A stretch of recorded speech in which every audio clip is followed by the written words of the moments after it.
And just like every end of the week, we're going to enjoy the stories of the best wineries with ILTV's Wine of the Week.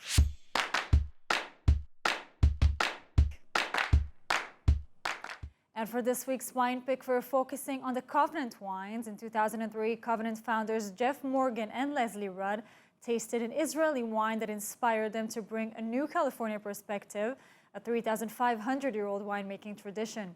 Today, Covenant's 9,000 square foot urban winery is situated in Berkeley, California, also home to other urban wineries.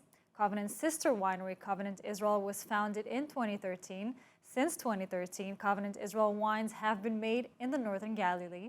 And joining us now in studio is Covenant Wine's business partner, Geoffrey Rochwarger. Did I pronounce it right? You did. I did. That's great.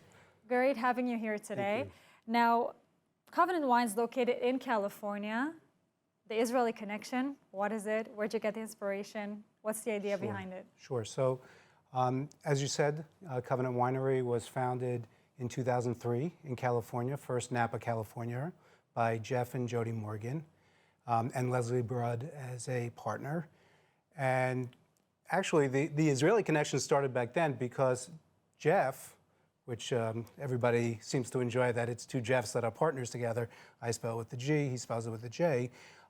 Jeff was actually a non-kosher winemaker and actually has spent over 35 years in the wine business, both writing as well as growing and making wine. And it's really a chance tasting that introduced him to a wine that was kosher, that was an Israeli wine that he thought was kosher. Turned out it was a Castel wine before Castel became kosher. And Jeff said, this is great wine. This is Israeli wine. This is kosher wine. This is fantastic. And how did you get in, actually? So I actually became a partner about 5 years ago. Very fortuitous that I've been a fan of Covenant Wines even before I made Aliyah, about 17 years ago, back in New York. I loved their wines, and I was here. I was enjoying their wines. There was a wine show. Jeff came in, as he normally does.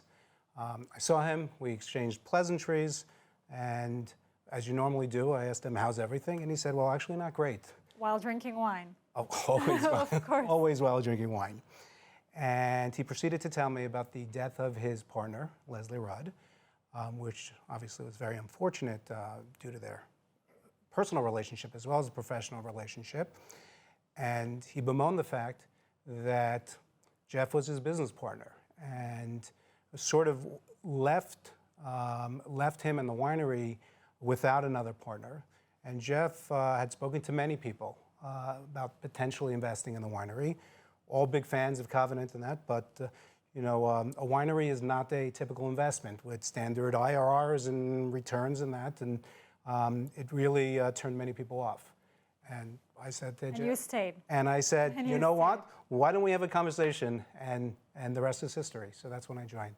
That's a really nice story. Now, I see you brought lots of wines here today. What's the wine of the week? What's your favorite? What's your pick? The wines that I brought first highlight exactly what the winery is about. Covenant Winery is really the only winery in the world that's a kosher winery that produces kosher wine, both in California and as well as in Israel. The only one. The only commercial winery. And what we do is, and what this does, this affords people, not only wine geeks, people who like to drink wine, an opportunity that is never really, it's seldom available for the kosher consumer, which is you can taste a Cabernet Sauvignon that's made from Napa Valley grapes. And then you can taste a Cabernet Sauvignon that's sourced with grapes from the Golan and the Upper Galil. And so what I brought is I brought a mixture of some of the wines, some of the complementary wines that we make, as well as some of the more popular ones that, although as an example, the blends that we have, the Red Sea and the Blue Sea, which are typically our most favorite wines, which are blends, they're very different blends that are made in California and in Israel, but again, it really exposes the individual to great wines that happen to be kosher. Amazing. Geoffrey, thank you so much for joining us today. It was a great pleasure. You can see this beautiful selection of wine we have here. Thank you so much. Thank you.